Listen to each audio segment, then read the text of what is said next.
If you want to buy a home, but you feel like credit is holding you back, this video is for you. Today I'm going to share some quick ways that you can boost your credit score. Welcome everyone back to the channel. My name is Brittany. I'm a realtor here in Michigan. And prior to being a realtor, I was a loan officer. So I enjoy helping people get closer to home ownership and also equip people with tools to build their credit. So the first thing that I want to talk about is making sure that you pay on time. Your on-time payment history is going to heavily weigh in on your credit score, okay? Your credit score is broken up into a few different factors. We'll create another video going over that in detail later on, but I just want to give you some quick tips, like I mentioned, on how you can boost your score. So pay on time. I know a lot of people are against auto pay, but I am for auto pay because auto pay will pay even when I don't remember to, okay?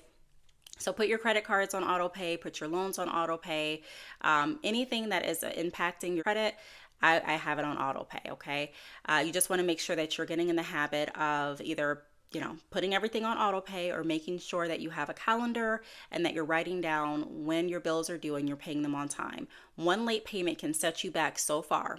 And it's quicker to get your credit score set back than it is to actually rebuild it. So that's the first thing. Make sure that you're paying your bills on time. Second thing, you also want to make sure that you are utilizing your credit cards to your advantage. Now, credit cards are a great tool to help boost your credit, but they're also a dangerous tool if you don't use them correctly, because credit cards can sink your credit score very fast. And they also can help lift it back up pretty quickly as well, compared to some other strategies when it comes to building your credit.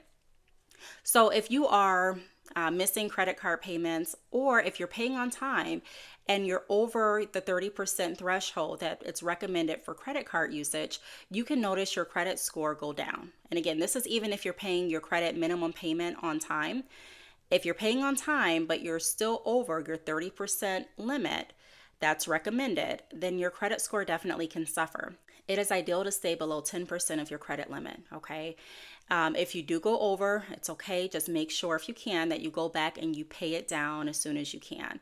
Sometimes it makes sense to use your credit card for a big purchase to get your points or different incentives, but then you do want to make sure that you're going back in and you're making sure that you're not over 30% of your credit card limit, okay? And again, if you can get below 10%, that's even better. I have seen credit scores rise quickly. When I say quickly, I'm going to say maybe 1 to 2 months, sometimes 3, with people just paying down their credit card debts, getting their credit card utilization down below, again, that 30%. But really, if you're wanting to be in that sweet spot, around 10%. Also, do not apply for unnecessary credit at this time. If you don't need any more open trades of credit, please don't open any other trades of credit during this time. I would say if you are needing a new car or something that you need, I would recommend doing that now prior to your pre-approval. I've had some horror stories, I can say, of people getting their pre-approval and then applying for credit later and them not being pre-approved for that home, or the closing not being able to take effect or take place because of the credit that they opened after the pre-approval. So if you must open a line of credit, if you must get approved for a vehicle or whatever else you need, I would do that prior to getting your pre-approval. However, if you don't need anything, I wouldn't just go out and willy-nilly open a credit card. And you may be thinking that, hey, that's a no-brainer, but it's very easy to do. I'll give you an example. I was out at the store, at the mall actually last week, and I went into, different stores, and almost every store that I went into, they asked this question: did you want to open up a credit card? Did you want to open up a savings reward card? They have so many different phrases for these credit cards. And if you're not careful, you may say, did you say I would get 15% off today? And they'll be like, yeah, that's right. Or they may say, hey, you open up a credit card today, we'll give you 50% off, or something, just a deal that you're like, oh my gosh, okay, yeah. Don't do it, okay? Don't do it. Just pay the additional cost and continue to build your credit. So don't open up any new trades if you don't need them. However, if you are looking at getting approved for a mortgage, you do need to have, it's good to have a mix of credit on your credit profile. Your credit report, when the lenders pull it, it's good to be able to see that you have experience with credit cards, secured, unsecured, and also secured trade lines, and also some unsecured.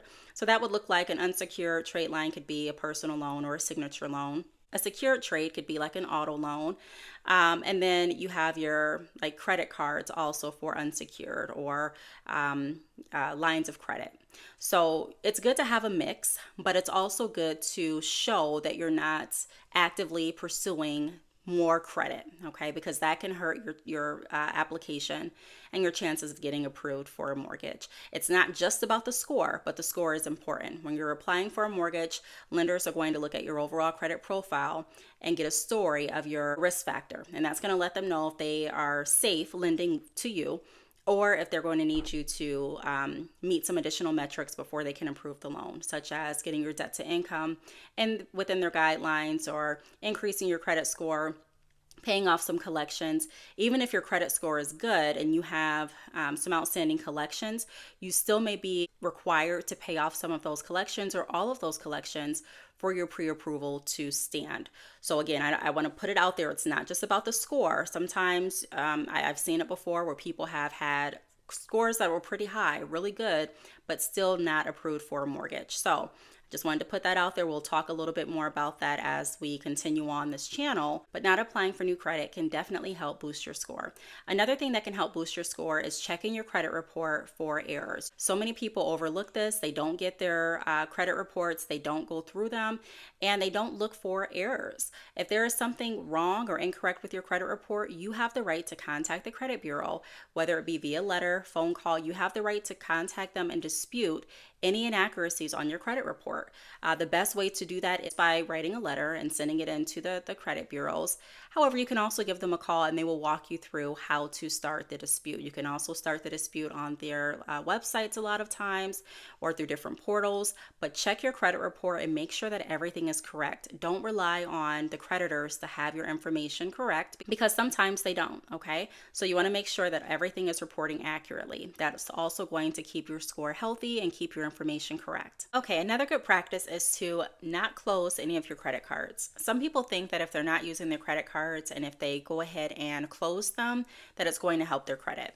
A lot of times that's wrong, because another portion of your credit is your longest trade. And for a lot of people, one of their longest trades is going to be their credit cards or a credit card. Because a lot of people have gotten credit cards when they first started acquiring credit. So you don't want to close the credit card. You want to maybe cut it up, put it away. Some people freeze them. So stop using them if you are not in position to pay them back. It's better to pay them down and stop using them than to just continue to use them. Or if you want to keep them active, you can continue to use your credit card for small purchases like I was going to say gas, but right now, I don't know if you'd consider gas a small purchase, but maybe lunch or coffee or something like that. And continue paying them. If you don't use your card, like if it's not active in use, the credit card companies may cancel the card for you. And if they do that, that looks better than if you cancel the card yourself. And let me clarify, it doesn't look better when they close it for non-payment or for collection status. This is for people that are paying down, they've paid down their credit card and they're just not wanting to use it anymore and incur any more debt. If you don't use it, sometimes that card issuing company will close it for you. And again, that looks better than you canceling the card yourself. But keep the card active if you can, and just make small purchases. Like I said, coffee, maybe lunch, maybe breakfast sometimes if you're just running, out. But something small to keep that card active and in use. The last tip that I have is if you are looking at purchasing a home, make a plan. Don't assume that your credit score is too low, because some people don't believe they'll be approved for a home, and they actually can be. You don't need perfect credit to be a homeowner. I actually work with a lot of lenders that have worked magic. They have gotten people approved that thought that they were further away from their home than they actually were.